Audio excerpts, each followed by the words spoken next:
Bloomberg Audio Studios. Podcasts, radio, news. But our top story this morning, President Trump sets a 10% minimum global tariff. There's been a flurry of deal-making and deal-breaking in the run-up to President Trump's August 1st tariff deadline. President Trump has announced the framework for a trade deal with the United Kingdom. China, of course, emerging from that meeting, saying an understanding was reached to extend the tariff truce, while the U.S. side is still saying nothing is final until President Trump signs off on it. A major trade deal with the European Union. The Philippines, Indonesia, and the United States' fifth largest trading partner, Japan. Late last night, just hours before the deadline, Trump signed an executive order announcing new U.S. tariffs on dozens of trading partners. Trump said the new tariffs will go into effect next week, on August 7th. Bloomberg Economics reports that if all the announced levies are implemented as promised, the average U.S. tariff rate will go up to more than 15%. The most surprising thing to me is how President Trump has turned people's perspective on trade around completely in just a matter of months. Brendan Murray has overseen trade coverage for Bloomberg since 2019. Trade deals in the traditional sense are about increasing trade. What President Trump is doing is literally designed to lower trade, to bring production home, and to sever some of those economic ties with countries that we've been doing business with for a long time. As the world braces for Trump's reciprocal tariffs to actually, for real this time, hit global trade, Brendan says the whiplash of the trade war isn't over, because many of the details of these trade deals are still a moving target. What we're seeing is the Trump administration hammering out the broad frameworks, trying to get some headline numbers that jump off the page, and to get some commitments from countries that have been unwilling to open up their markets or invest more in the U.S. than they have in the past.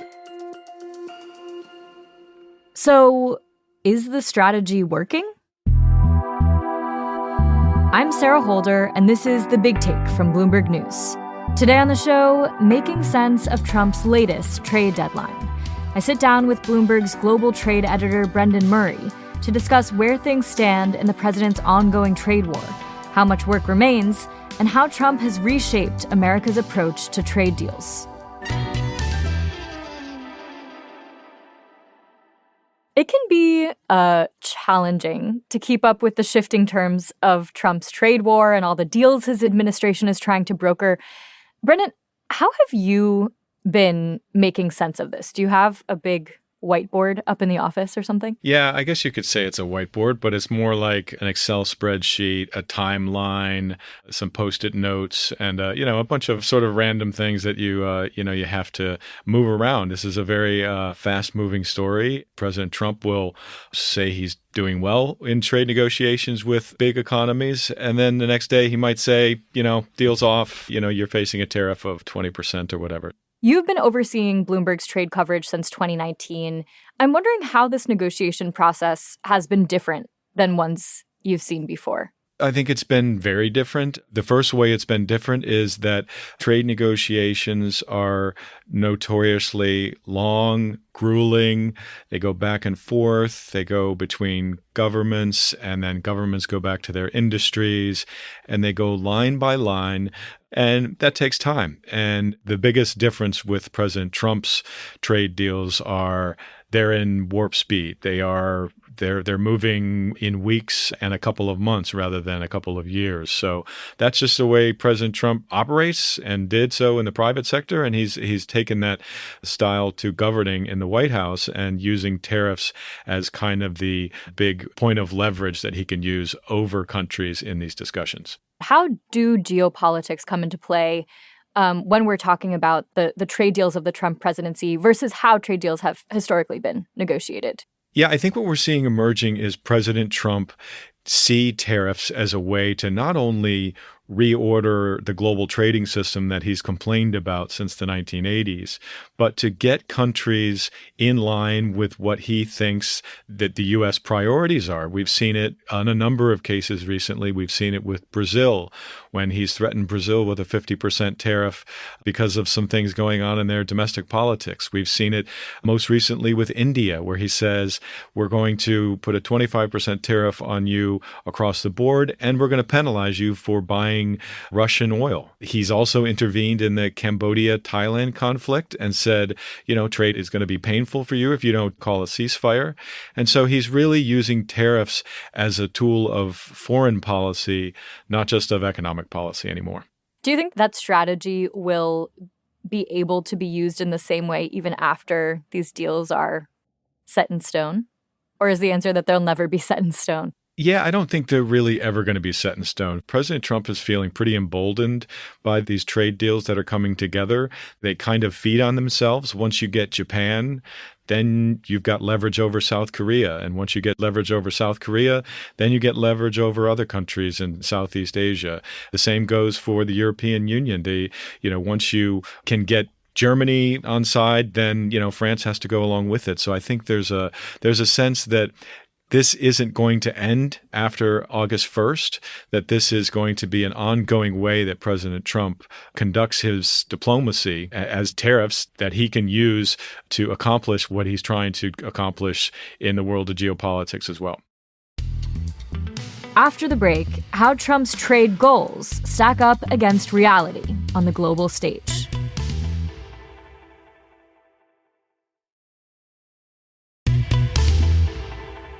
Trump's so-called Liberation Day unleashed tariffs and chaos into the global economy in April.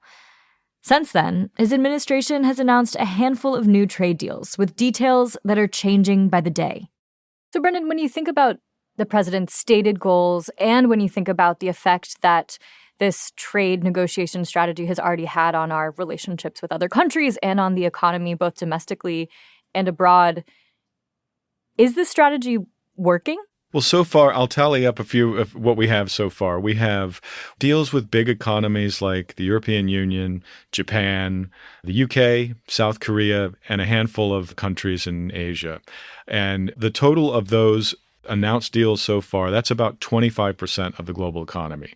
So that's not a small number. Most people would say those are accomplishments, but getting those from fact sheets and social media posts into actual enforceable binding agreements is a whole nother step that we're still going to have to see play out, because you see these big numbers thrown out from Japan or Korea or the European Union, these purchase agreements where they say, we'll buy this hundreds of billions of dollars worth of American products, American energy products, for instance.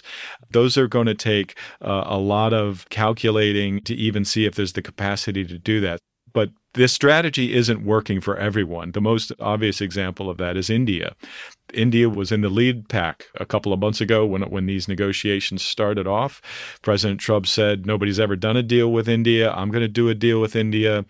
And he came out recently and said, no deal, 25% tariff. Now, he did leave that open to further negotiations, but it's a strategy that's had mixed success, and there's a lot still to verify and to see how it's executed to say that it's working and that it's actually successful.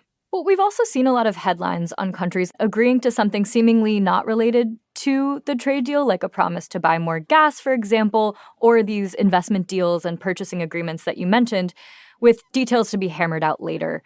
How atypical is that to see these kinds of ancillary agreements being made on top of trade negotiations? Well, it's pretty atypical if you compare it to the way trade has operated for the past several decades. Trade in the globalized system that emerged from the Second World War was based on a consistent lowering of tariffs and a sense of the more we trade with each other, the better off we are. what we're seeing from the Trump administration increasingly in these agreements to purchase certain goods from the U.S. is something called managed trade. It's basically the government saying, here's how much you should buy, rather than the companies that need these materials deciding for themselves. Some would say it's coercive. It's what China has done, is kind of push its weight around and with smaller countries. And it's leading down a road, the critics would say, to where it's less efficient for the economy. It's not the most effective way to run the global trading system. Is it fair to say that managed trade kind of flies in the face of free trade? Is managed trade free trade's opposite? Yeah, I mean, I think there's all sorts of different kinds of mechanisms for managed trade, but this is a government dictating to a certain extent what one country should purchase from it, rather than the private sector deciding what it should purchase from abroad. So it is a big sea change from the way things have run in the past. Now, it's not uncommon for countries to agree to say, we will purchase your supplies over another country's supplies because that country is an adversary. Defense weapons is a good example of that. But to have it applied broadly to a trading relationship is something that we haven't seen for a long time. Brendan, you've talked us through the fact that trade deals often take years to hammer out, and these new deals have been figured out in a matter of months. Has this process fundamentally changed the way trade negotiations might unfold? Is this going to be a hallmark of the Trump administration, or could it ripple beyond it? Well, so far, none of the other countries that Trump has engaged with have gone toe-to-toe with him and adopted this approach. This is the approach Donald Trump brought to the White House from his experience as a real estate developer. I'm not sure we're going to see other countries that are still committed to a globalized free trading system suddenly turn protectionist and start adopting the same approach. There's a lot of analysts who would say, the U.S. is a big economy, but there's another 75% of global GDP out there for us to do business with. And a lot of countries will just do less trade with the United States, and we'll try to find some others where we can continue along the principles of a rules-based trading system geared toward lower tariffs without the U.S. in the picture. Does that scare the analysts you speak to? I think a lot of people see this as the free trade pendulum swinging back in the other direction under President Trump. But how far that swings, whether that takes the whole world with it, is still an open question. We're watching this experiment in real time, and nobody really knows where it's going to end up. This is The Big Take from Bloomberg News. I'm Sarah Holder. The show is hosted by me, David Gura, Juan Ha, and Saleha Mosin. The show is made by Aaron Edwards, David Fox, Eleanor Harrison Dengate, Patty Hirsch, Rachel Lewis-Krisky, Naomi Ng, Julia Press, Tracy Samuelson, Naomi Shavin, Alex Sugiura, Julia Weaver, Yang Yang, and Taka Yasuzawa.